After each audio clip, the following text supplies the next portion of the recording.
I appreciate you all coming in what is still a summer holiday period. So thank you for making this extra opportunity to scrutinise. Before we start these proceedings, may I bring to your attention some housekeeping matters. There is no expected fire alarm testing today.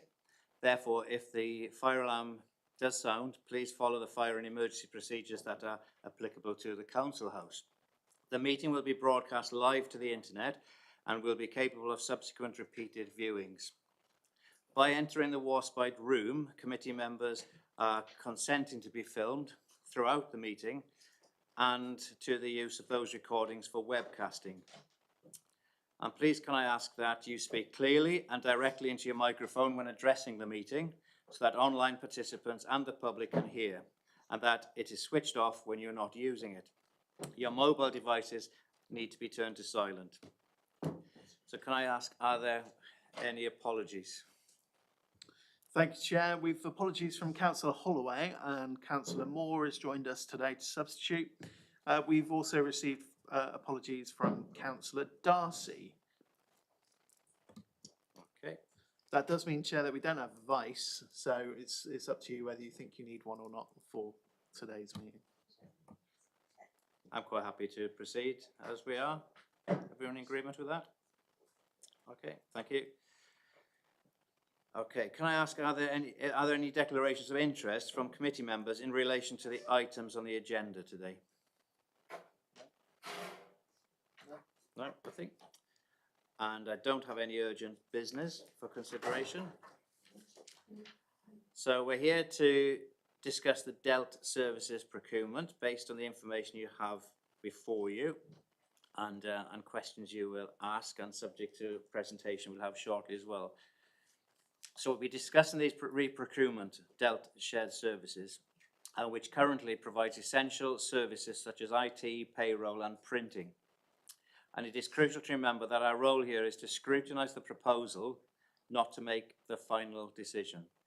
The Cabinet is seeking our insights and recommendations based on our discussions today, and our feedback will be considered at their meeting in September. This discussion involves a contract, which is not a frequent topic at our scrutiny meetings.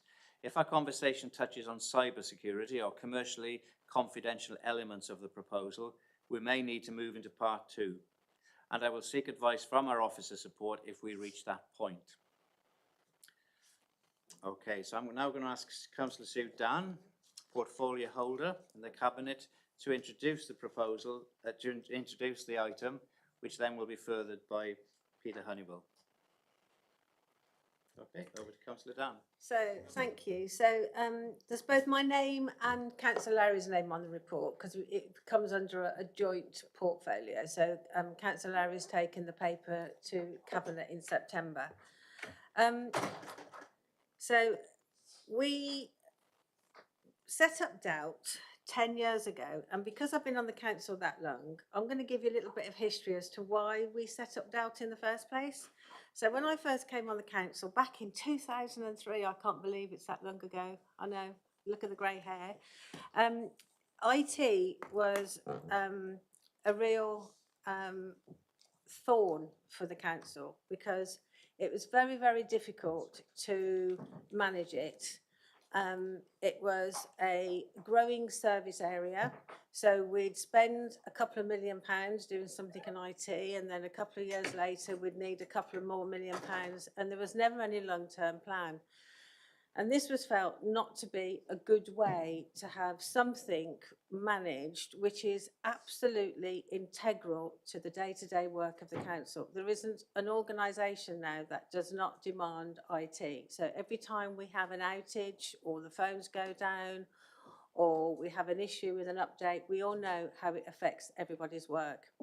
So getting an IT provider to work with the council is absolutely key to everything everyone does in the council. So 10 years ago we set up DELT, so it's one of our council's family companies, but we didn't do it on our own. We set it up with the ICB and it has been a success. So in part, this is why we wanted to make sure that we bring decision-making scrutiny to scrutiny for you to have a look at what we're going to plan in the DELT contract for the next 10 years. I'm sorry it's a bit late. I wanted to make sure that this happened before it went to Cabinet, and I have been requesting through scrutiny that we have this task and finish for quite a few months.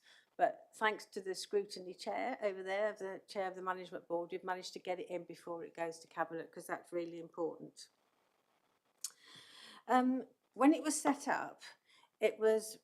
up to protect people's jobs, but also to grow jobs. We felt it was really important that if we were going to have a technology company, we should keep the skills and the growth of that in Plymouth rather than it be spread out all over the country, and to keep it within the local economy.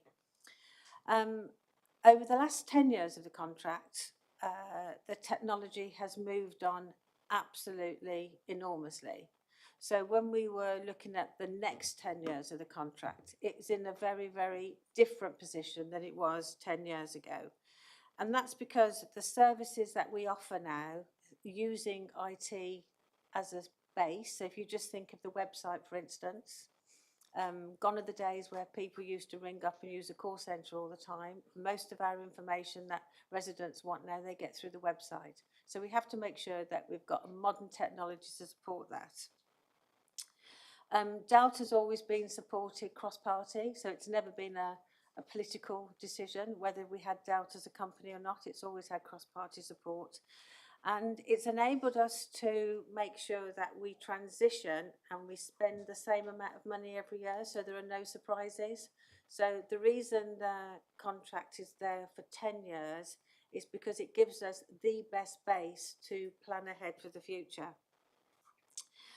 The position that we're in now is also very different from 10 years ago, because we have to make sure that we have an IT system that is resilient. The biggest threat to most organisations and big organisations is cybersecurity. How do we keep all the data that we have safe? How do we make sure that our systems are resilient, that they can't be attacked? And how can we make sure that we provide services every day for the people who work for us and for the residents of our city?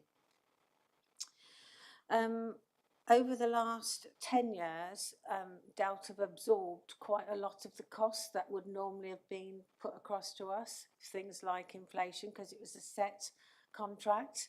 And this is another reason why we're looking at a 10-year plan, because it means that we can make sure that we spread our costs out over a long period of time, and it will give us some flexibility during those 10 years for any changes in how we work.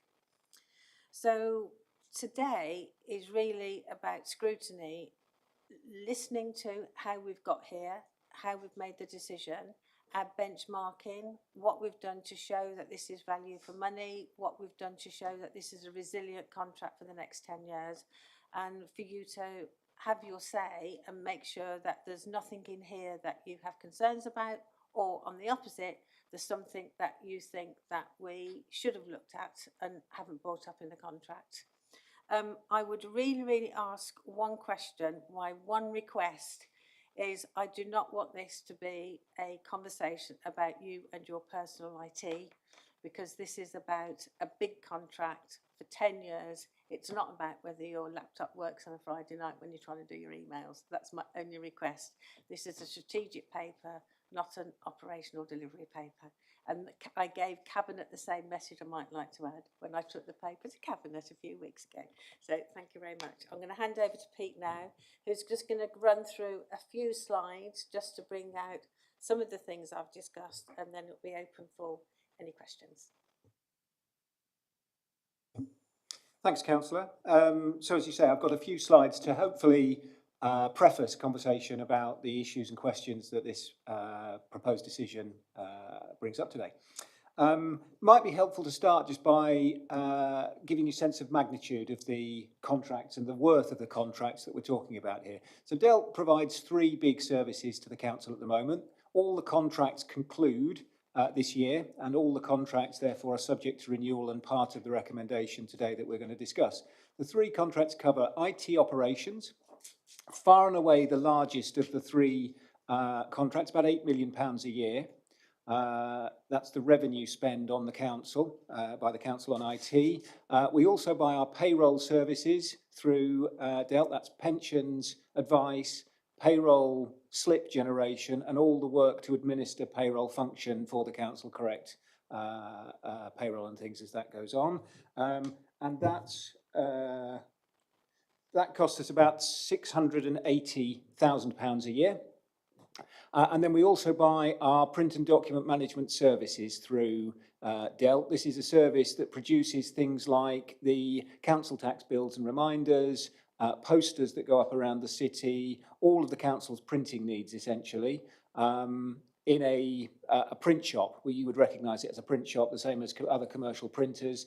DELT have created quite a nice little niche in that market where they are probably the greenest of the printing services that can be bought in Plymouth at the moment, and DELT provide that service both to us and to other local businesses.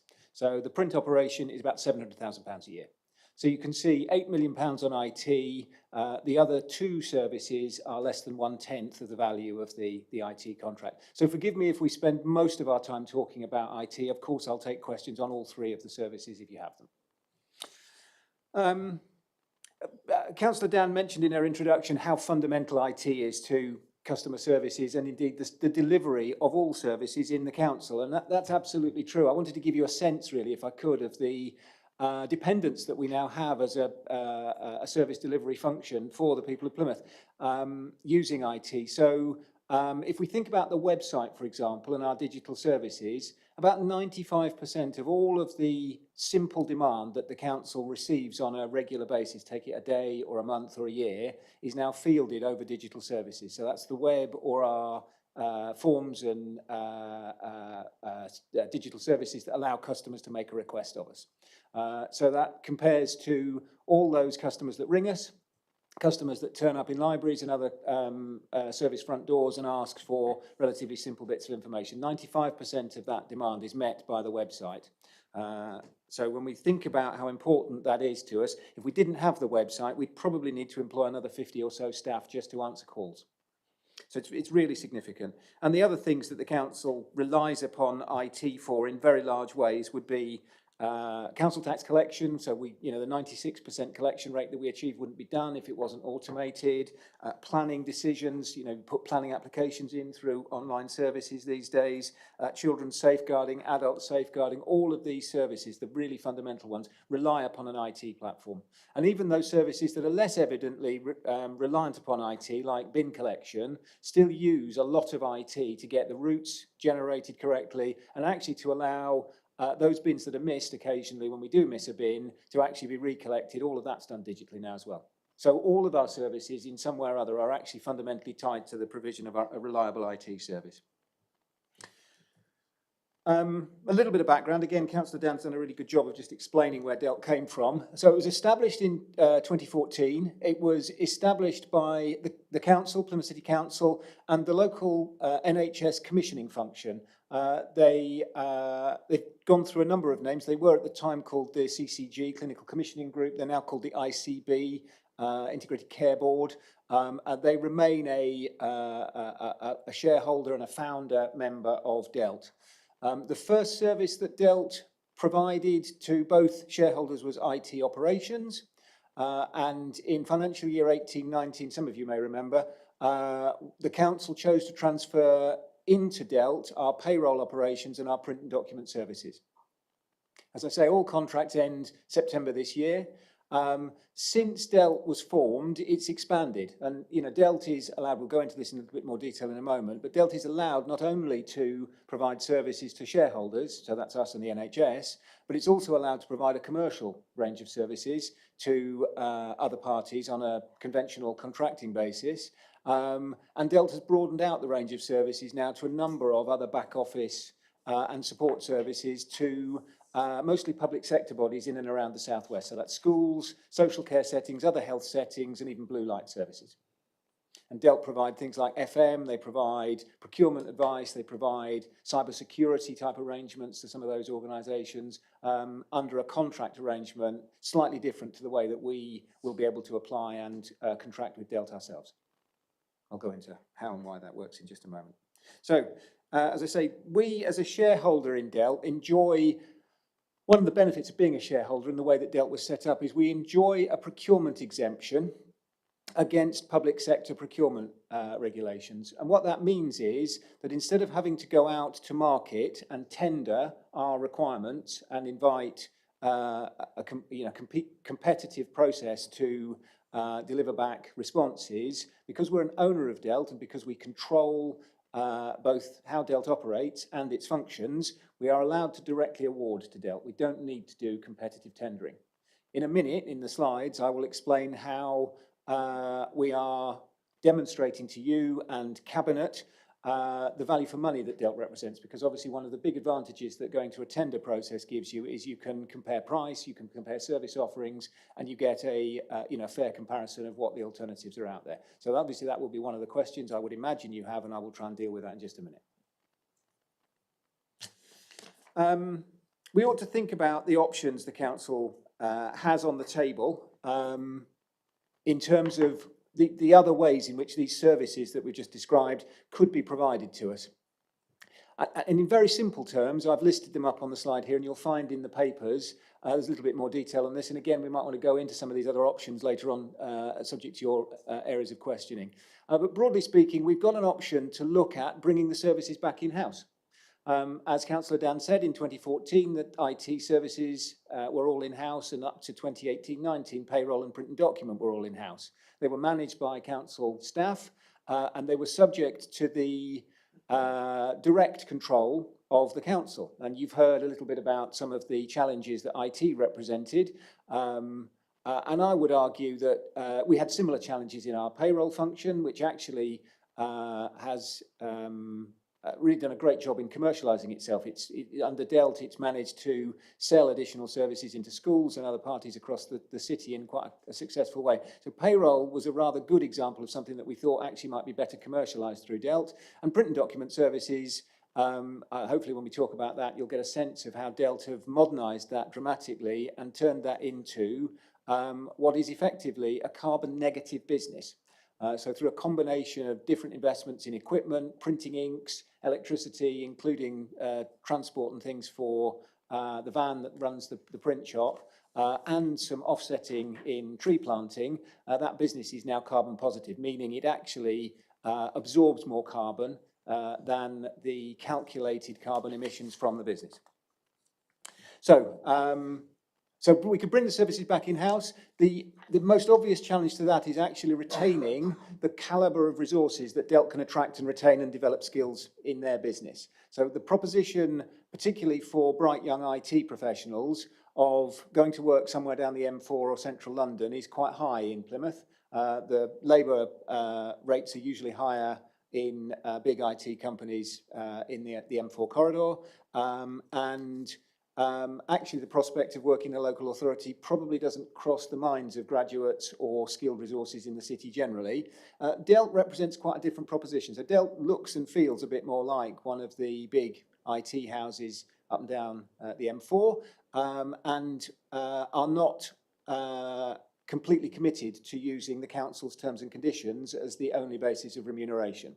So Delt's pension is different from the council, and Delt's strictures on pay and grading are different, and they can follow market value far more closely, therefore, and allow them to employ and retain and indeed develop staff. You'll see when we talk about what Delt have done with apprenticeships and things, Delt are highly committed to bringing talent in from the southwest region, developing it and then offering employment opportunities to it.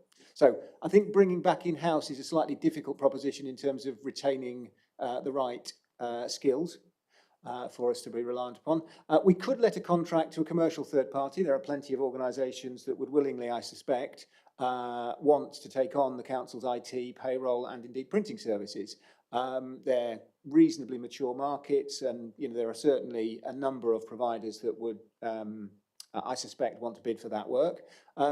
The biggest reason for not considering that as a strong recommendation to you is over a 10-year deal, what we've seen up and down the country in long-term outsourcing arrangements is the provider tends to want to make more money, more profit out of it. So what they contract for at the beginning of the 10 years gets changed over time as our requirements emerge, develop, and we ask for change controls against that contract. And the change controls are then priced in an advantageous way for the provider.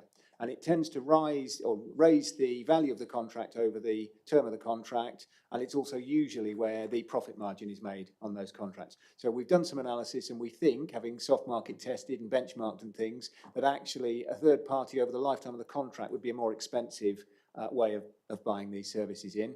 So that's the primary reason for rejecting that as a recommendation for you today. The alternative, again, would be to look at a shorter term contract with Delt. Now, Councillor Dan made very clear the advantages to us and Delt of a longer term deal. It allows us to invite Delt to invest for the long term. It allows us to put down those investments and then pay back the benefits.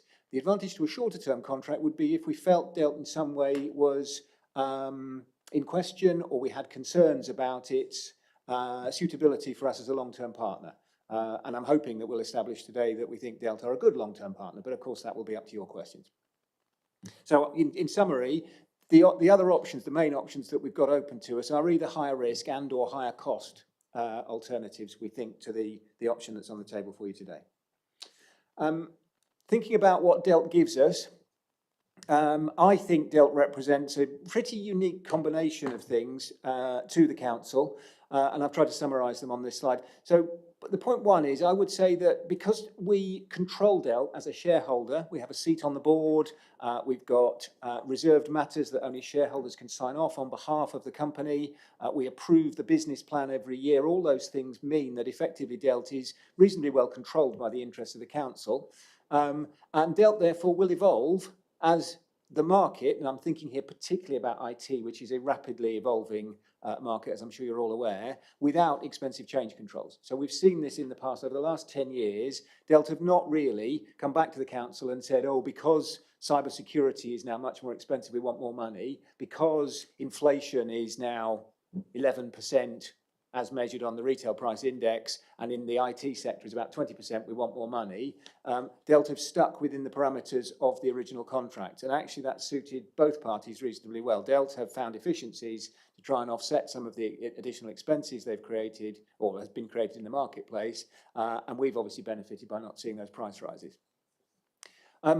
The second point is Delt's commitment to, really, I think it's inclusive growth, actually, as much as anything else. So Delt was set up to try and retain skills in the southwest. Delt now employ about 250 people, up from the 90 or so that were in the business in 2014.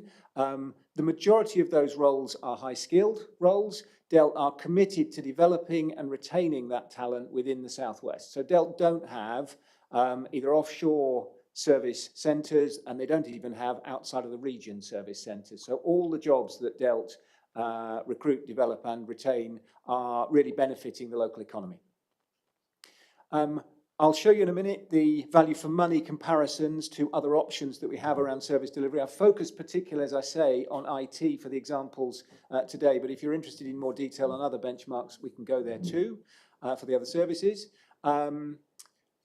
Delt has proven itself able and willing, actually, to align itself to the council's political goals. So as the council's changed in the last 10 years or so, we've seen issues such as sustainability, I think it's a really good example, actually, emerging in that time as far more important to the council than was the case 10 years ago. And Delt have grabbed some of those opportunities and run with them in such a way that I think actually they now, in some areas, taking a lead for the council that the council can now follow. So one of Councillor Dan's colleagues, Councillor Bryce Delp, who holds the portfolio for sustainability and the environment, recently spent some time reviewing Delt's green plans, and he's going to go back again next month to talk to them about their carbon action plan. And has come away really impressed, I think, with what Delt have done and continue to do in that space. As I say, Print and Doc is a lead example of that, but Delt's commitment to sustainability follows through in all the work they do, including IT, a sense of what Delt are doing in IT. New data centre that Delt have created for us all runs on entirely sustainably sourced electricity. And then finally, the The fact that Delt is a separate company, albeit within the family of companies, might be a cause for concern. How much control does the council have over that is a really important question that you might want to consider today.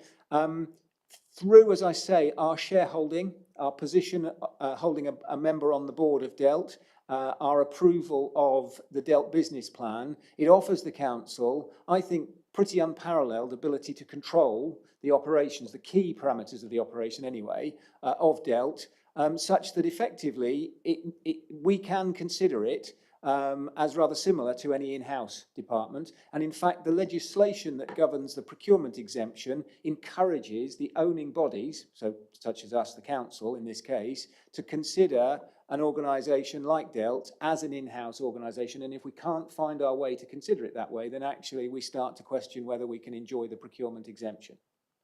So it's really important that we do exercise our control over Delt in order to then enjoy the procurement exemption that we're proposing to use here. Might just add two more things there. I think it also means that we get that financial predictability over the next 10 years. We know how much we're going to be spending. But the other thing which is different in the future 10 years as the past 10 years is there's a much closer working relationship between Delt and the City Council, so that it will be much more of a partnership. When you're working with IT and you want to change stuff, you need to make sure that the IT experts, as in the people who are doing all the IT and the change, and the customer, i.e. it could be somebody in, I don't know, Rebs and Bens, or somebody in children's care, if they want to change to the system, it's much easier to bring about that change because you have that closer working relationship and liaison officers who can do that. Because although we're talking about IT, it's the people on the ground who actually have to do the work. And it's really important that the person providing the IT understands the business of the council and how integrity is that they work together. Sorry. Not at all. I think it's a very good point. We'll also talk about that actually as a basis for innovation in a minute as well. So what else have Delt achieved? We've talked about net zero. I won't dwell upon that anymore. We talked a little bit about inclusive growth, just to give you a sense of that. So Delt was 90 people operation when it was formed in 2014. We now think that Delt's responsible for around 300 local jobs. So 250 directly employed, and the rest in supply chain directly associated with the work that Delt delivers in the local economy. We had some accountants look at Delt, external accountants, just look at what Delt added to the local economy in terms of gross value added, which is almost like the GDP of an organisation. Their estimate was something like 14 million a few years ago. We think if that's followed Delt's turnover, that would now be closer to 20 million. And Delt has trained and employed, it says they're XX apprentices. That's me making a note that I needed to fill the slide in. I apologise for not having corrected that before coming here today. The answer to the XX is it's trained and employed 11 apprentices. Now, that doesn't sound like a huge number. I'll explain in a moment. It's currently got, it's trained 16, not all of which have been directly employed. So some of these apprentices and some apprenticeships are actually ways of organisations employing junior staff out of school or recently qualified on a short-term basis as cheap labour. Delt's view on that is that's not the right way to treat apprentices, and that anybody who has gone through the apprenticeship with Delt that has proven their capability has been offered a position in Delt. So Delt create a position for apprenticeships to graduate into, essentially, as employees in the organisation. And the last apprentice that graduated out of that into a full-time role at Delt was actually a care leaver in Plymouth as well. So Delt are committed to trying to take care leavers and other apprentices out of the local economy and employ them with the right skills in the city. Point about modern slavery. Delt's not big enough to be statutorily obliged to produce a modern slavery statement, but it has done so anyway. And if you check their website, you can find their modern slavery statement, which gives you a sense of their sort of transparency and integrity around trying to make sure that their operations and the operations of their supply chain are not found to be using any of the sort of modern slavery issues. And finally, what's Delt like to work for? So in 2023, last year, Newsweek, I don't know whether you're a fan of Newsweek or not, but it does a survey every year of the most loved workplaces. These are the responses gleaned by those that work there.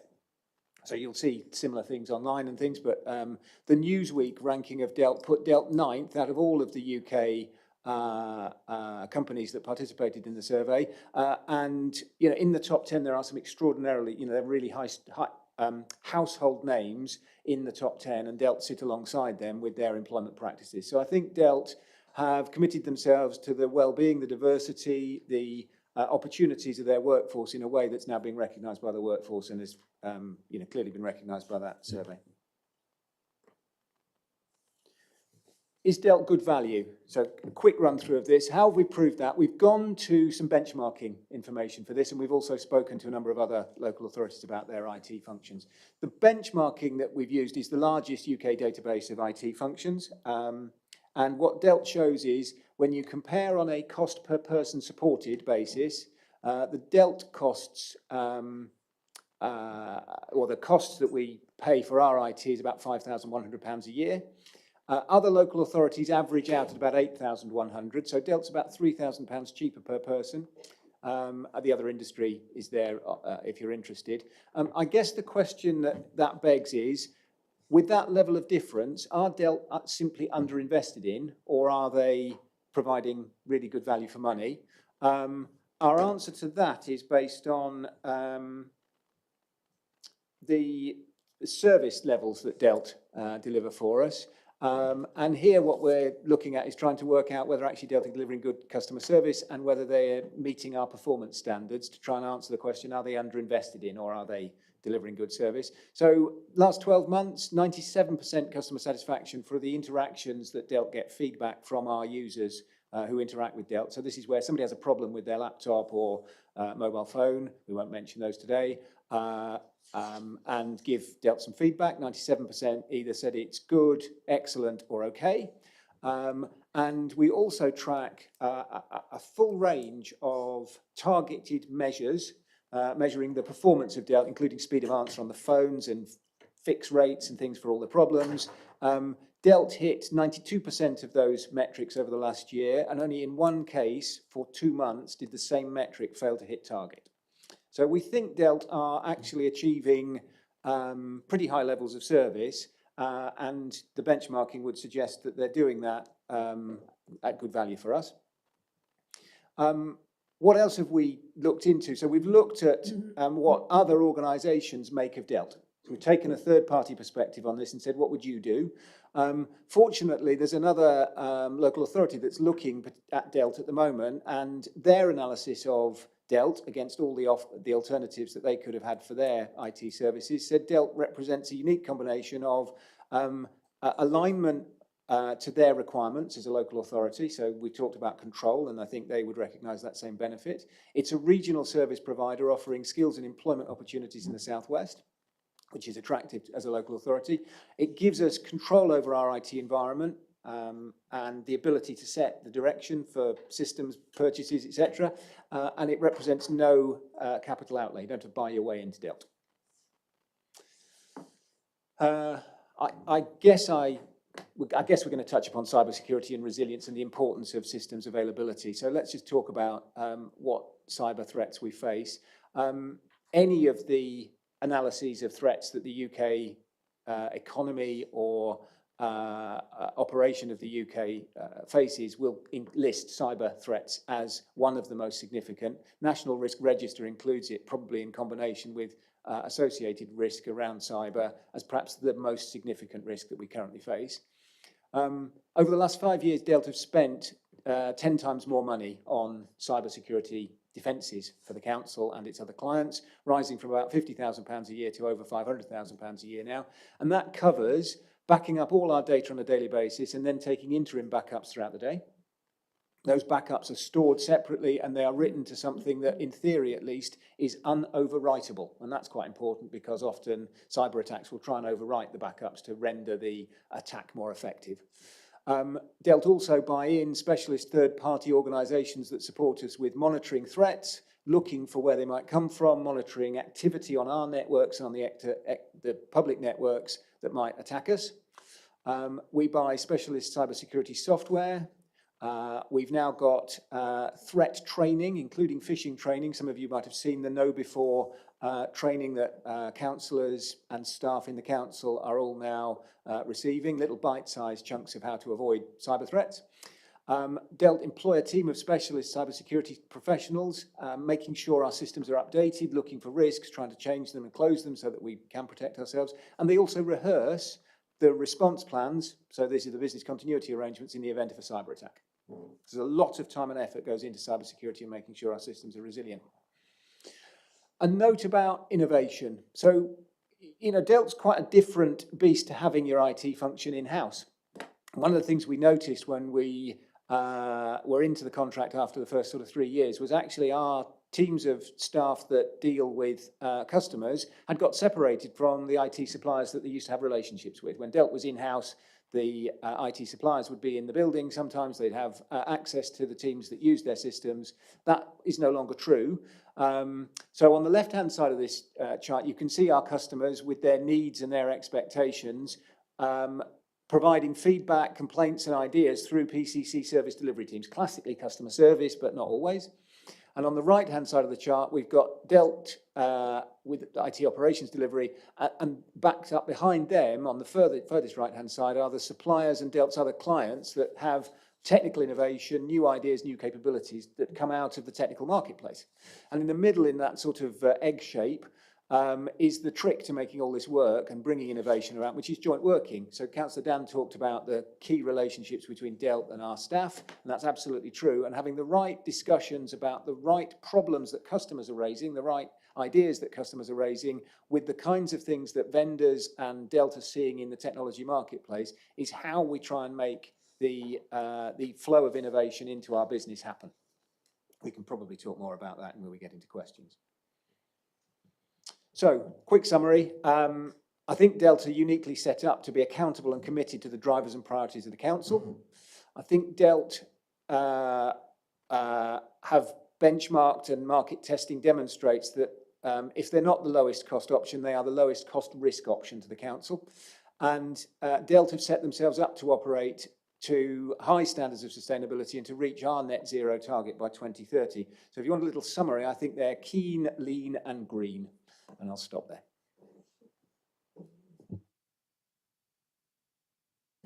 Thank you very much, Peter, and Sue as well for a full presentation, which I would imagine answer some of the questions people have had in their heads before now. There's a chance to dig deeper as well. So if you raise your hands for questions, and there you go. And I've got somebody hopefully recording that. That's the role of vice chair then. That's where we missed that bit.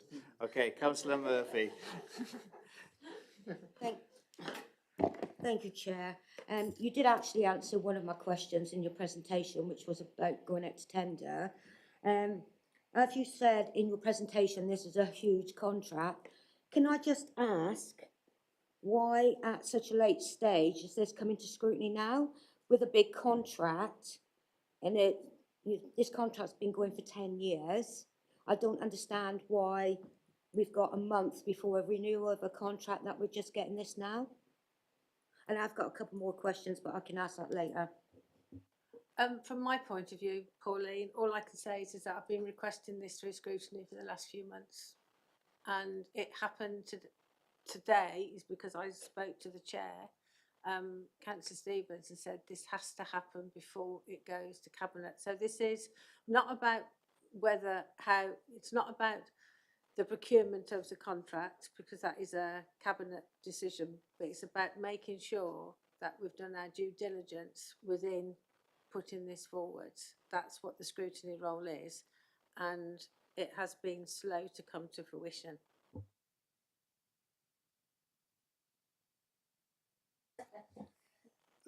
But in response to that, one recommendation to Cabinet would be in future for this process to start a lot earlier. I know 10 years might seem a long way away, but we want that recorded as a recommendation. I know we can all get hung up because of elections coming and so on and holidays, but I think it is crucial for all involved to have as early a decision, early recommendation process as possible in the future. I mean, it is quite unusual to bring a procurement contract to scrutiny. The reason I was keen to do it is because it's a family of a family company of the council, we have to make sure we do our due diligence. And so I was involved in Cabinet, for instance, when we were putting Plymouth Active Leisure in place over Everyone Active. Because it becomes a family of company, you have an extra level of due diligence. So I absolutely, totally agree with you, Pauline. And one of the things I was chatting to Pete about is that with these bigger contracts, they do need to come back to scrutiny, perhaps on an annual basis, to do like a performance update to show how it's working, because we do need to increase the internal governance of some of our contracts. Thank you. And we can add to that recommendation at the end and add that to the one I've suggested now. Okay, Councillor Allison. Thank you. Before I ask my question, can I just confirm a couple of details? So what's the percentage sharehold the council owns, and how many board members are there on the board of DELT, and how many of those are PCC reps?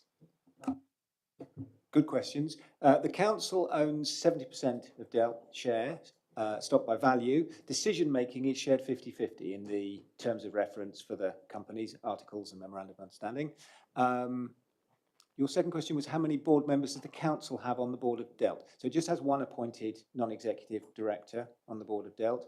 All shareholders do, so that would be 2 at the moment on the board. And the board comprises representatives from DELT's operational leadership and then other non-executive directors appointed independently. Okay, you've answered my second question, because I was essentially going to query the procurement exemption. But if we, the council, own 70%, then obviously we are the major decision holder. There's not anybody else who can make decisions that override the council's decision-making process on this. So as I say, we have shared decision-making responsibility with the local NHS, so it's 50-50. Would that not mean that the NHS have got a similar ability to control how the organisation works? Do you not run into trouble with the exemption clause there? I don't think so, no. I mean, this would be true for any company that is set up with joint shareholding, and there are lots up and down the country. I'm not a legal expert, but we could ask for some specific legal advice if you require that. But it is a well-trodden path. The specific exemption is called TECAL. You can look it up if you've already done so. It's well used. It's a legal exemption, and it's also recognised, although I don't know whether it's going to be called the TECAL exemption, in the latest updates to central government procurement legislation advising public sector procurement. Thank you. Okay, Councillor Allison. Can I just add one thing there, which might help as well? The ICB are currently at exactly the same place in their contract renewal as we are as a council. And another local authority are also putting through their local governance, the contract to move their IT into DELT as well. So that, as part of the due diligence, you've then got 3 organisations who have also done their benchmarking upon DELT. So if we're talking about having a third organisation being a shareholder, would that not again reduce the council's level of control over the organisation? The more people you bring into the organisation, the less control you could be considered to have, and therefore eventually you will run into trouble with the exemption, wouldn't you? I don't think there is a technical limit on the exemption, but obviously it doesn't make sense to have so many shareholders that you've got diffuse ideas and the organisation is pulled in very separate directions. Part of the joining of DELT is about making sure that values, direction, strategy is all reasonably well aligned so that there aren't fundamental differences that are going to emerge. And that's part of the due diligence on both sides before anybody can join DELT. And then the other part of our exercising of control is actually the building of relationships and the understanding around what the ICB need. I think the council's relationship around health and social care has been dramatically improved as a result of us sharing an interest in DELT, if I may. So I think it doesn't work the other way. I think it works in our interest that actually we get closer alignment and closer working around health and social care than would otherwise be the case. Whether that's true from the local authority remains to be seen. It would, just to go back to your point, it would dilute our ownership of the overall company. It will lock in our ownership of the company as it exists at the point at which a new shareholder arrives. So it won't dilute ownership of anything that's been created to date, but we will create a new class of shares, if you're familiar with how companies are set up, and those shares will be distributed reasonably equally amongst the then shareholders if new shareholders arrive. Thank you. Councillor Ricketts. Thank you. Excellent paper, an excellent presentation. Thank you. I know the timing, but what we've got is good today. Just to tease that out, that's a bit of a shock to me about the shareholder situation. So Plymouth City Council, that's not. I know that what we have at the moment, 70% NHS local, they have 30%. And now you're saying that there's potentially another shareholder coming in.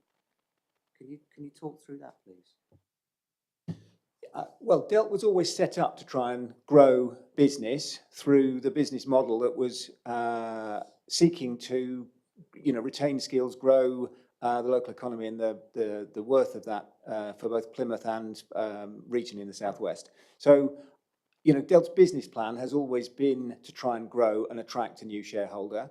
As Councillor Dan says, there is another local authority in the region that's now looking actively in the final phase of their due diligence and decision making around potentially joining Delt.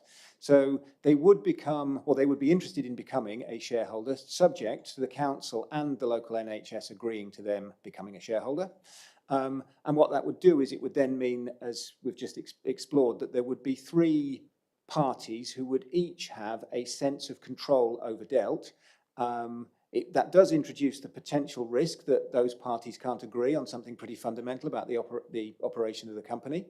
But it also introduces the opportunity for Delt to achieve both economies of scale and savings, therefore, for all of the shareholders and all of the other clients in the company, and to develop and bring in new skills from the organisation that potentially also joins Delt, in the way that we transferred skills and people when we joined Delt. So growth is a double-edged sword rather than a universally good or bad thing, I would argue. Just to keep on this theme. Sorry, I'm comfortable to renew for the 10-year period, bearing in mind we're 70%. I know that Delt as an organisation can procure work separately. So I thought if any other organisation, private or public, wants to take Delt services, they can. Okay, that's what I thought any local authority that was interested would want to do. So we still have that overall sort of dominance percentage-wise. I'm a little bit, because it's just come to me, so I'm not sure, a little bit uncomfortable with this. How much percentage? Who is this council?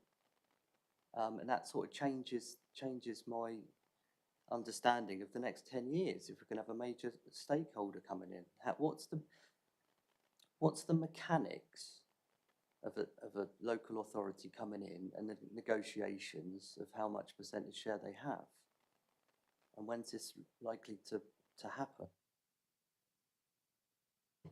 How do I answer the question about mechanics? So, first of all, you're right that Delt can sell work, let contracts for its services in 2 different ways.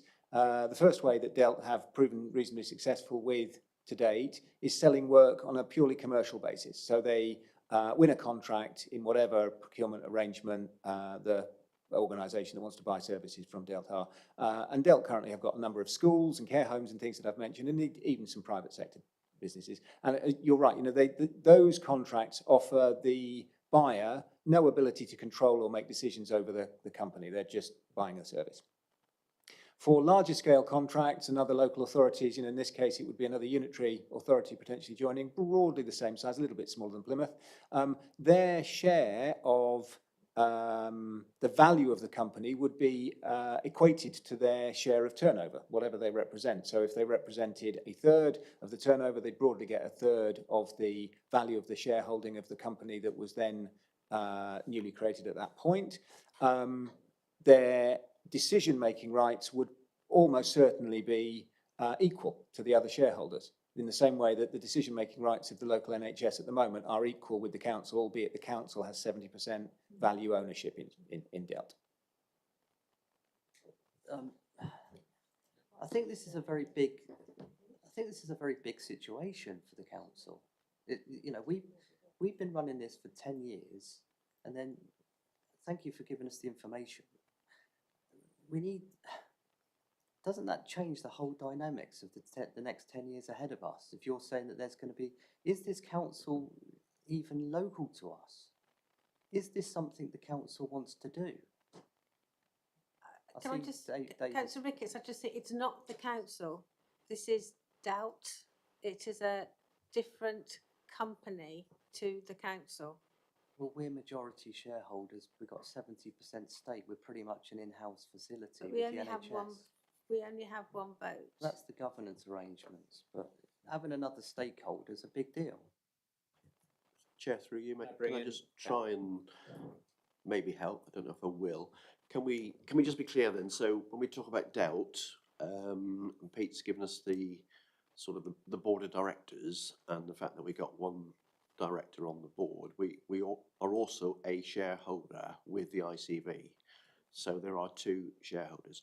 The board can go away and make decisions. They make recommendations to us as the shareholders. So we have set the company up with what we call reserve matters. So don't get the feeling that Delt board in isolation will go off and sign a different contract that nobody knows about. It comes back to Plymouth City Council, the shareholder, and ICB. And we will do the due diligence and make sure that we're happy with the conditions of any progression, any new partner. I think the point I'd make today is we're looking at the renewal of the contract as it stands today, which is 70% us, 30% ICB. We're making the recommendation that we sign up for another 10 years. Looking into what might or might not happen in the future will be decided as and when we get to that point. So I think just to give you some assurance, it's not Delt going off and saying, by the way, Plymouth City Council, you signed up to this, we're now doing something different. We will be all over that discussions and conversations. But what we're discussing today is the renewal of the contract for PCC. I don't know if that helps or not. Yeah. Thank you, Chair. I'm allowing you to I run on because appreciate, David. it's a thread of questions. David, I appreciate that. That's given me clarity. I get what you're saying. We've got what's in front of us. We've got a bit of something that might come down the line. All I'd say is if we can, if just as a recommendation maybe towards the end, if we definitely need some clear heads up from Cabinet and some scrutiny on that before that's made. And who is our representative on the board from Plymouth City Council's perspective? So as it stands at the moment, the shareholder is designated to myself, but as Councillor Dan said, we are doing some other arrangements for due diligence on the whole family of companies, of which Delt will be part of that. But at the moment, Yourself. the director would come to me and ask for advice. How many are on the board? Last question, sorry. How many on the are board for in total? PCC? No, in total. 8. Is it one from Plymouth and So one from Plymouth, one from the ICB. You've got the operational team, so the chief exec of Delt, and then some non-executive directors. Okay, thank you. Thank you. Councillor Blight.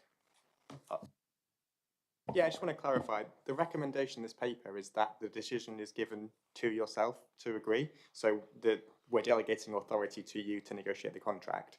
But if you're the shareholder representative of the company, is that not a huge conflict of interest because you're essentially renewing a contract you're personally responsible for? That's a very good spot, and that is one thing that we are definitely going to correct before we get to Cabinet, so that there is absolutely no chance of anyone saying that there's any risk that I'm acting in the wrong space. So we'll change that. But you're the shareholder, so I am the shareholder, representing but the City Council rather than Delt. The Board of Directors represents Delt and manages the company. So Yeah. who is the But board I member? absolutely accept the point that you're making. So we will find a better person to delegate to. So who's the current board member? Oh, so up until recently, Pete was actually the board member, but given the complexities of what we're doing today, he resigned, so we currently have a vacancy.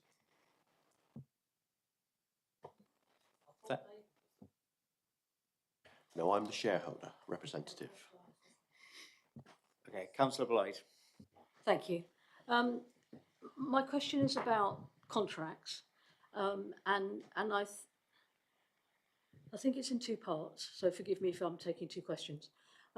You mentioned right at the beginning of your presentation, Pete, about three big companies in terms of the IT, the operating and the printing. Are there any risks that all three big operations are up for negotiation renewal at the same time, given how vital they are to council work? And is there a view about spreading that out in terms of decision making in the future? And kind of related to that, just because I'm a layperson, but I think it's the same sort of issue.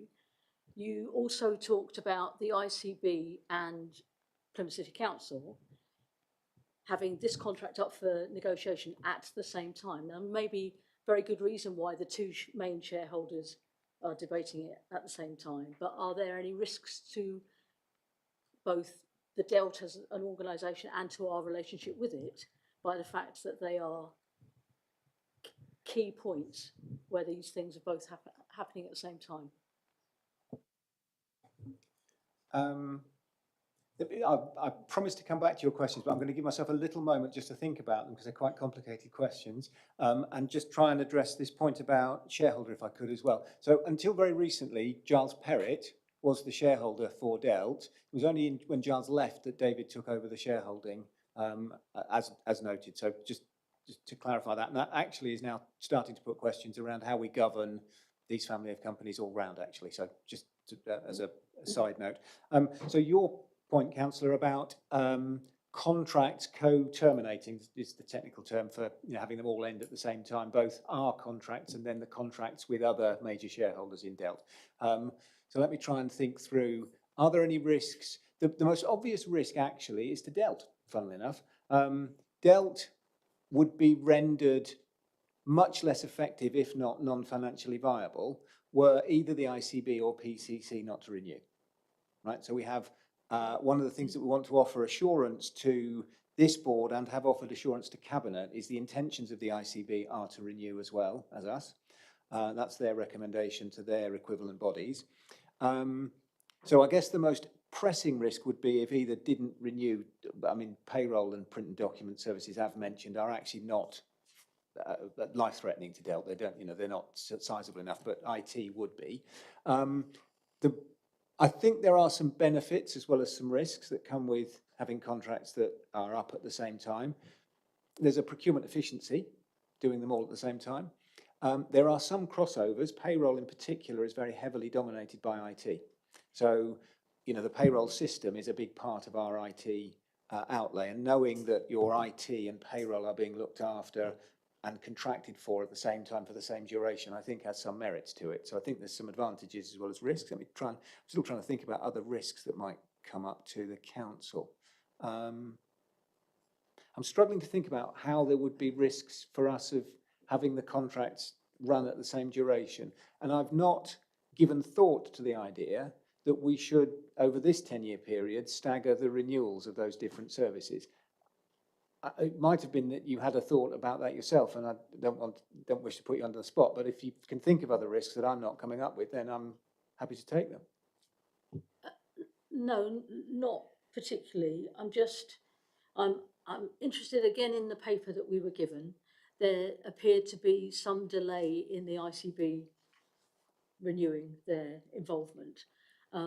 So this might be a slightly different question. Have we, in this contract, taken whatever those reservations, and presumably we had reservations too, and written those into the contract? Because that's the bit at which I hear what you're saying about risk being to DELT, but essentially 70% of that is PCC, so it is a risk to the council. So I don't have any answers, I'm just raising the question.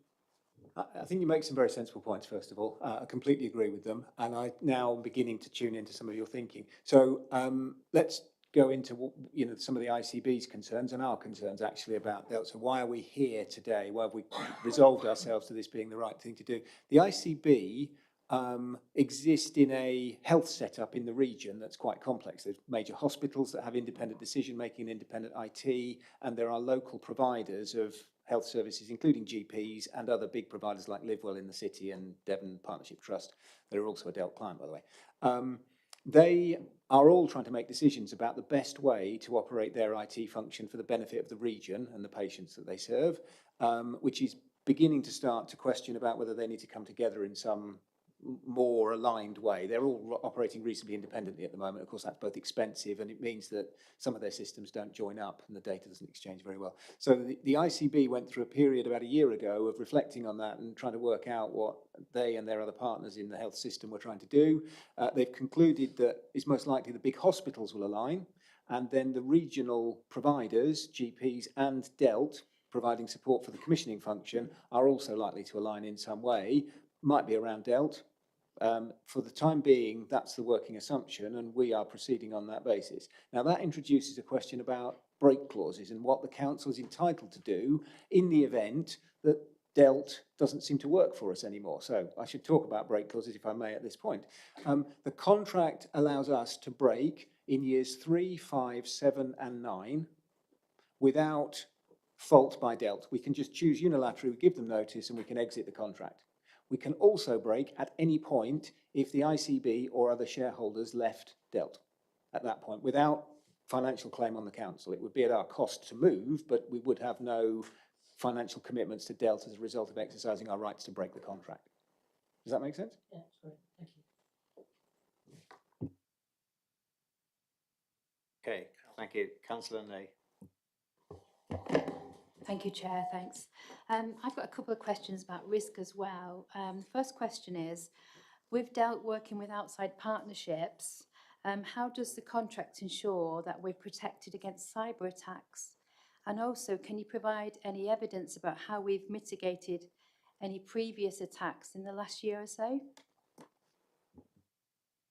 I'll try. This is quite a complicated technical area as well, and please keep me straight if I fall into technical jargon.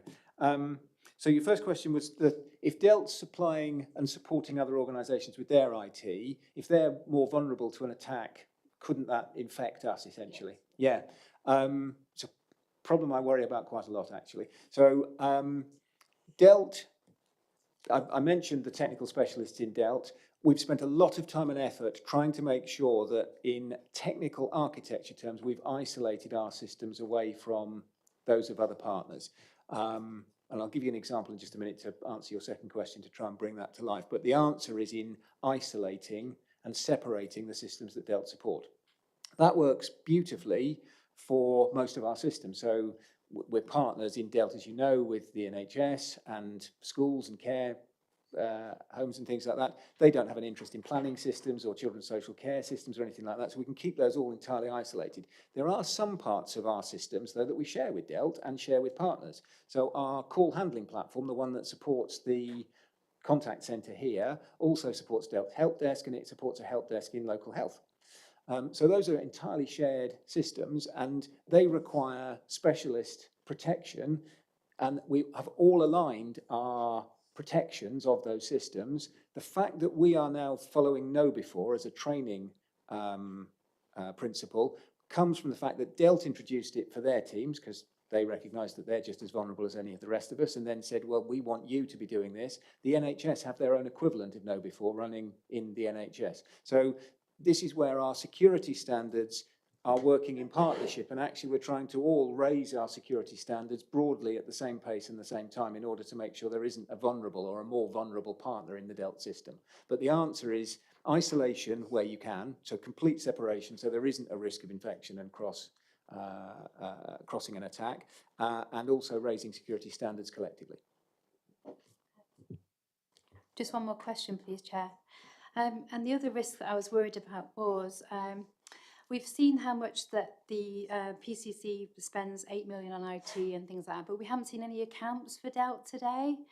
We haven't seen anything about profit and loss. And I know that we're going to be working with other organisations and they may come in as shareholders. Will we have to incorporate their profits and loss into DELT? Or, please, I'm a lay person, I'm not a business person. But are we a good viable company at the moment, DELT, before we bring other people in? I think that is a really important question. So Delt get audited in just the same way other commercial organisations get audited. Their accounts are published, so they're on the public record. The auditor's review of Delt this year says, subject to contract renewal, Delt is an entirely viable, sensible proposition for the council to invest in. If we weren't renewing in it, Delt would be a different kettle of fish, as I say. But the fact that our intention, subject to discussions today and with Cabinet, is to renew, and the ICB's is too, then the auditors will give Delt an entirely clean bill of health. Sorry, Chair, one more quick one. It would have been good, I think, going forward today, we would have seen some accounts as well about what's happened in the last 3 years, and then we could also see how it's going as well, but that's just a recommendation from me. Thank you. Thank you. And we'll make a note of that. Councillor Dingle. Thank you, Chair. So my question was regarding the break clauses within the contract, which I do believe Peter spoke about and answered previously, so I believe that was covered. Okay. Thank you. Councillor Moore. Thank you, Chair. A lot's going to change in IT over the next 10 years. And how's the contract been future-proofed to allow for future developments in IT provision? And also, being cheeky and sneaking in another question, it sounds like, what aspects of IT security and data, we've heard what you worry about a bit, but what aspects of IT and security data protection threats keep you, or by implication doubt, awake at night? Before Peter comes in, can I just say that one of the things that has developed through the internal workings of the council now, as opposed to IT doubt, is the fact that internally we have changed the way some of our teams are working so that we can be more innovative and work more closely with the teams in doubt. So I'm specifically thinking of automated intelligence, so where we're looking at making some of our very, very administrative tasks more IT intelligent as opposed to be done by a person, and that requires a lot of work. So it's incumbent on the council to change the way we think, as well as doubt, as part of that question, to deal with new innovation. I'll let you do the doubt bit. I'll try. You're asking some really, really good questions actually today. The point, if I may, can I just pick up on future-proofing? It's something I would fight shy of saying about any contract or anything complex. It sort of implies that somehow I've got a crystal ball, or somebody's got a crystal ball, and we know what the future does, and I can tell you absolutely we'll cope with it. Can't, I'm afraid. You are absolutely right to say IT is evolving very, very fast, and artificial intelligence is only going to speed that pace up. We're going to see more and more changes, and what we think of today as the limits of technical capability will be smashed through next year. It's just happening all the time, I can see it. So future-proofing I'm slightly uncomfortable with. How am I offering to the council sufficient flexibility to be able to cope with the unknown? If I may answer that question, I think that's a question I feel I can at least do some justice to, because I don't think I can tell you it's future-proof, because I don't know what the future is, so I can't proof against it. So how are we trying to build flexibility in? We've talked a little bit about the governance of Delt, and I think that's the first part of the answer. So Delt is, as we know, partly owned by the council, it's partly controlled by the council, and it gives us the ability to change the nature of services that Delt provide to us as we need to, in response to changes in technology. And we've seen that happen. Councillor Dan has just talked about how Delt are supporting us at the moment with the work that we're doing, and we are doing most of the work on this, using robotic process automation, the intelligent automation work that we're doing, that's starting to take some of the manual, transactional, repetitive work that council staff have historically done and automate it. Right, they're called bots, or robots, but they're not like robots. They're just bits of software that work on screens, and they do the work that people would normally do, looking up emails and then using the information on an email to post to a system or whatever. So all of that is being done without Delt raising a change control, without us having to go to Delt and say, look, we want to do this. It's done as a project, and it's done through the framework of the contract that says we expect Delt to provide standard operations, standard services. These are the the fix rates and the answer rates on the contact centre and the availability on all our systems. And then they'll also do project work for us to bring in new technology. And that would be a really good example of how, in that case, we are bringing new technology to bear. We're also changing some of the structures in my team that deliver our part of that bargain, which is to analyse processes and then write some of the semi-code that provides the software for the bots. You asked two parts to the question. Your first part was future-proofing, and your second part was about what keeps me up about data protection and cyber attacks. This might also answer an example, because I didn't give you an example to your question either, I'm afraid, Councillor. I worry about phishing attacks, phishing being emails that come in that ask for somebody's user ID and password. Somebody giving the user ID and password to a criminal will then allow that criminal potentially to access our systems. Unless the criminal has also got, though, either a laptop or a mobile phone, a device that we've issued on our estate, and or the, it's multi-factor authentication. It's the code that you get generated on an app or a little handheld device, another handheld device. The criminal can't gain access. Passwords and user IDs are not enough to gain access to council systems anymore. We've got, stronger verification than that. So I worry about phishing. Because somebody losing a laptop, that's part of our security going out the door. And if somebody can couple that with a user ID and a password, they can get in. So I worry about that. I worry about what are called, the big threats to our website and things like that, where people will just try and deny service to the website by overwhelming it with demand. DDoS, exactly. So I worry about that. We've got, as I said, the third-party monitoring for threat detection and looking for patterns in the public internet for that kind of thing, and then blocking addresses that might be sending those kinds of threats to us. And we do that a lot. We screen out over 50% of all the email that arrives in the council every day, by the way. It's either spam or phishing. 50% the email gets screened out by our systems every day. So we are under attack constantly. Be under no illusion whatsoever. We're constantly under attack. And the other thing that we do is try and maintain what's called patching updates. So you'll know, if you run a computer at home, how annoying it is.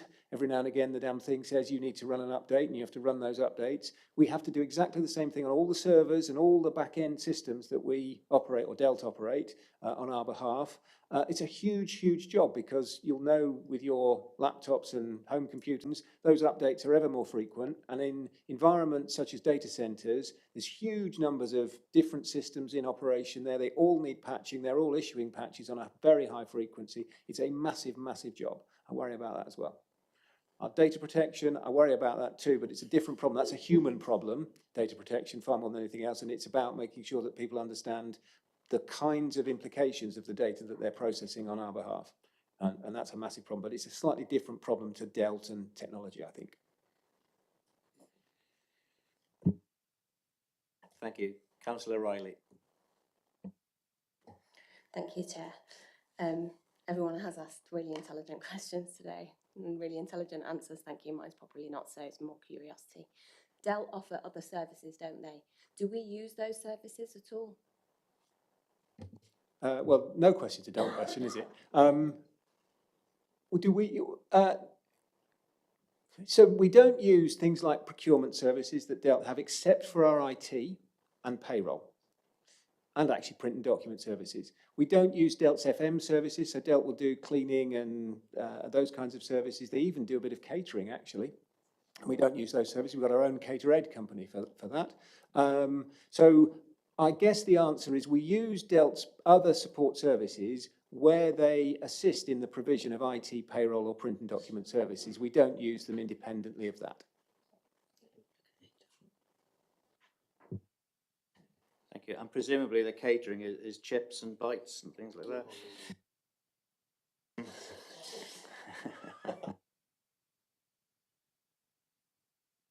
Can I ask you, you mentioned in the paper and today about the customer survey satisfaction. Are there variabilities within the services Delt offer in terms of the response for what is satisfactory, okay, or above? And what action will be taken or is taken for those services that get less than a satisfactory response? So in line, I think, with good customer service, Delt look at all the feedback and try, particularly complaints and issues lead to remedial action being taken. So that's how they respond generally. Delt, on payroll, Delt is extraordinarily accurate at getting payroll. So I'm going to take a brave step here and suggest to you, if you've had a pay slip in the last 10 years or so that's been inaccurate, you are very, very exceptional. Right? It's a really extraordinarily accurate set of payroll. So the satisfaction with payroll, which is a bit like bin collection, people only ever tell you when it's gone wrong, because it's accurate. You know, the service that Delt delivers is actually, did I get paid on time, and was it the right amount? And by that measure, Delt are extraordinarily accurate. They're very, very precise. So I think we could assume, I don't have the data, that actually satisfaction would be good with that, although recognising that actually you only really get told when you've got it wrong, and then it's a problem. Because just like missing a bin, it's a problem when your bin goes missing. It's even more of a problem if you don't get paid. So I think we'd know about it then. Print and document services, it's much more variable in print and document services. There are some extraordinary pieces of work that Delt have undertaken, and where people recognise what Delt have done to modernise that operation, it was, that some of you might remember, it was in the basement of Windsor House. It was almost like the people that worked there didn't need natural light. It was a really dingy sort of cave type operation, and it felt a bit like we hadn't put the investment into it that was required. If you go to the new print shop in Haxter Close, it's just by Bert's Crisps actually. It's a really modern, bright place. The team there are really enthusiastic about what they do, and they wouldn't have got to this carbon neutrality position and carbon negative position without having been massively committed to that. So their enthusiasm tends to, for those customers that go there, tends to really sparkle through, and actually, you know, most people that go there are delighted. If you're dealing with Delt on a transactional basis, I think it's possible that Delt, you know, the service might not be so good. All I would say about that is, I know Delt are absolutely committed to using customer feedback then to learn lessons and make sure that we don't have the same problem twice in Delt for that sort of thing. Thank you. And a supplementary question. You mentioned print and docs there, but carbon neutrality. What are the plans for the other services to reduce their carbon usage? It's a bit like the council. It's sort of eating an elephant in bite-sized chunks. There are, you know, carbon emissions come out all over the place. In IT, it's mostly supply chain now. So Delt have done an awful lot with their own emissions, and it's now about the third parties that we buy from, Delt buy from, to work with them to make sure that contracts are renewed on the basis that their commitment to carbon neutrality is part of the contract provision. In some cases, that's far easier than others. You know, companies have got a wide variety of opinions on, you know, their intent to reach net zero, and the timescales vary dramatically as well. There are some that are up with the same level of ambition the council's got, and many that are at 2050 and beyond. So I think supply chain will be the biggest challenge, if I'm really honest, for Delt around that. They've electrified the vehicles. The consumption of their electricity, including in the data centre that we've now got, is all sustainable. So the big emissions directly from the operations of Delt are nicely under control. It's third parties now. Payroll is a bit like IT, really. Payroll's got big IT consumer, so it's about data centre emissions, and they're reasonably good. And then the staff and the transport arrangements for the staff, and again, Delt have electrified their fleet, so there's little more that I can think they can do to the direct operations. Thank you. Councillor Ricketts, please. Thank you, Chair. I'm still sort of processing the earlier issue. We were talking about worries. A big worry would be if at any point we were to contemplate losing our 70% share. I think that would be a big mistake. And also because, you know, what we have is very localised. And on the democratic side of things, if the Cabinet were minded to pursue any other shareholders, I assume this would be going to full council for a council decision on it. Could you just take me through the democratic arrangements for Plymouth City Council if we were to give away any of our shares? I think this needs to come back, because I know that legal services at the moment are looking at the governance of all our council family of companies, because I don't think what you're talking about today, Councillor Ricketts, is going to affect whether we renew our contract with Delt. I think you're talking about a different arrangement. So I think if we could bring the governance of companies back to scrutiny at some point, I think that would be a very useful thing, because there's other companies that I know that we're also looking at how we use the shareholder and the board representation, both from what officers may or may not be appointed, or what cabinet members may not be appointed. I'm not going to list them, but I can think of at least 4 off the top of my head. And Chair, through you, just to remind the committee, this is a renewal of an existing contract. And if you go back to where we were 10 years ago, when we were talking about setting up DELT as a shared service with the ICB, we were very clear that we wanted the company to grow. And part of that was attracting new shareholders, etc. So this is a renewal of what's already in place. So we're not suddenly coming up with a brand new scheme. That we're saying today, as I repeat, this is a renewal of the contract as it stands. What may or may not happen will be subject to different governance, but let's just go back to where we were 10 years ago. We said that was one of our requirements, that the company grew its base. The last one. I know what you're saying, but it's a big issue. It's down the line. I get what you're saying, but I think in our recommendations, we need to have that clear for any change of events as we move forward, as far as the shares are concerned. And your suggestion and recommendation there has been noted. Thank you, Councillor Ricketts. Councillor Murphy. Thank you, Chair. Can I just ask a quick question? Who holds the licences for all our software? Is it DELT, is it PCC, or is it NHS? Who owns the licences? So DELT buy the licences, they administer the licences, they are awarded to PCC. I don't know whether I've answered your question. So PCC don't hold the licences, DELT hold the licences, and they're administered and bought by DELT for PCC. So DELT? Yes, they do.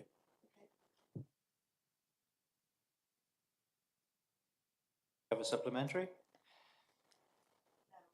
Okay. Any other questions? Councillor Block. I will pick up on that. So if DELT were not to continue because the ICB or Plymouth City Council pulled out, what would happen to those licences, which I think is what Pauline's kind of suggesting? So they'd be contractually reassigned to us under legal terms. They are recognised as being an asset that we've paid for, and like all the assets that we've paid for, they would return to our ownership at the end of the contract if we exited or terminated in some way. Okay. Councillor Moore. Thank you. My experience with council software has been the majority of the licenses, and I think these things we're talking about are Microsoft based. Is there any sort of change likely to happen? So are DELT perhaps looking at widening the software base for that? And one other quick question, if you'll forgive me. Service level agreement satisfaction in the last 12 months was 97%. Is there a general sort of reason why 3% were dissatisfied? Is there an area there? So let me take both parts of your question. You might have to remind me of the second part because I'll get lost otherwise. So are DELT thinking about other vendors apart from Microsoft? I guess the first thing to say is, although Microsoft are quite a dominant provider of the software that we use, if you were working in social care or planning or even finance, your software platform would be less Microsoft dominated and far more from one of the other vendors that provide those tools to us. So, we have big expenditure with a number of other software houses. We use Microsoft for what's called office productivity. That's emails, spreadsheets, Word documents, PowerPoint, etc., and Teams. Are we looking at other vendors? We've had a good look at a number of other vendors actually in the past. I haven't done it very recently. We looked at Google, who provide a number of similar services. They were cheaper, the licenses from Google. We've looked at what other organisations who've moved across to Google have found when they've done that, and they have found two things that are quite big, important characteristics of a cheaper software service. One is their staff in the main, found it very, very difficult to adjust, and a lot of them have gone back to Microsoft because their staff just couldn't make the leap. And two, they found that sharing and interoperability between themselves and other organisations became more complicated. It's not impossible, but it does make it more difficult. If you're trying to work on Teams and somebody else is in a Google, they want to use Google Hangouts, you've got to arbitrate as to whether you use Google or whether you use Teams for that. So it just becomes slightly more difficult to interoperate. And unfortunately, Microsoft have rather stitched up the market. So your question might be, how do we know we're getting good value out of our Microsoft licensing? I'd ask that question, so I'm going to assume it's in your head too. So we buy through government central procurement services. So we buy through what's called, off a central framework that government provide. They're doing an awful lot of work right now with Microsoft to make sure that we get the very best licensing arrangements, including stitching it together so that central government are buying on behalf of local government, central government, the NHS and all other users, and maximising the value of that procurement power so that we get the very best deals. And that's about the best we can do, I think. Now, you asked a second question. I forgot what it was. I told you I would. Before you ask the second question, can I also add that's also an opportunity for PCC to be more efficient, because one of the things moving forward is to make sure that we have a much better platform to train counsellors and our staff on how to use Microsoft. So, for instance, I didn't know until recently that you can actually use a recording thing and it'll record what you're speaking. And so you don't have to sit there typing, you just have to reread it afterwards and dictate it. So, just that on its own can save a lot of a member of staff's time if they know they can just talk to their computer and it writes it all down rather than have to type it. But how many of our staff or how many of our counsellors know that everyone has that ability to do that on their computer? Not everyone. So I think moving forwards, there's a real opportunity for us to get more efficiencies out of Microsoft and make it work more effectively for our staff.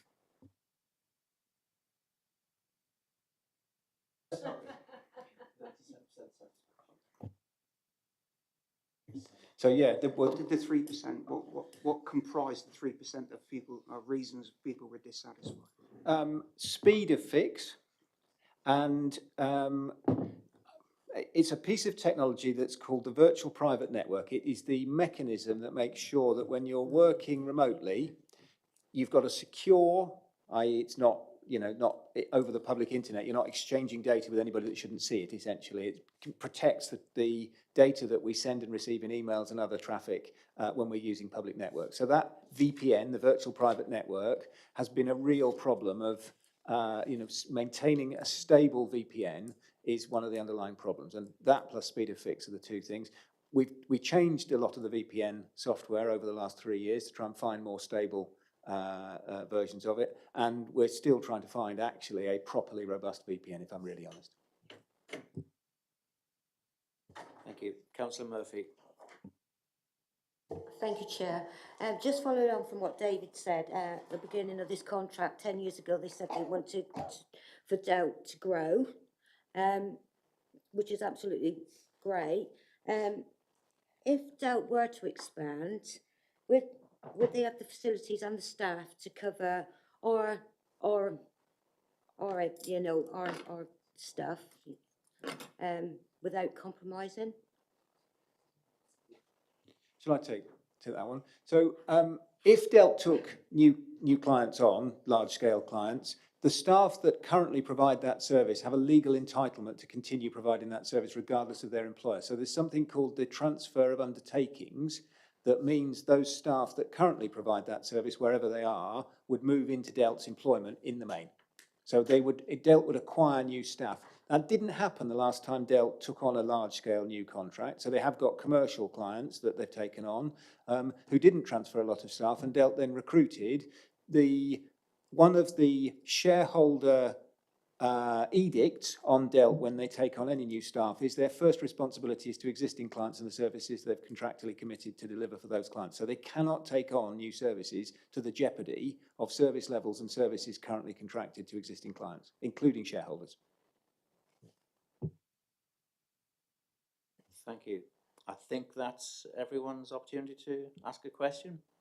Okay, and thank you, because everyone has had an opportunity to ask good questions as well. And I want to thank you, Peter, as well, for a very thorough presentation and responses to us. in plain language, which when we're often in IT experts room, I don't often get that language. So I appreciate that. Can I suggest that prior to looking at the recommendations going forward, that we have a comfort break for 5 minutes? Thank you. Back in 10 minutes? 10 minutes. Thank you.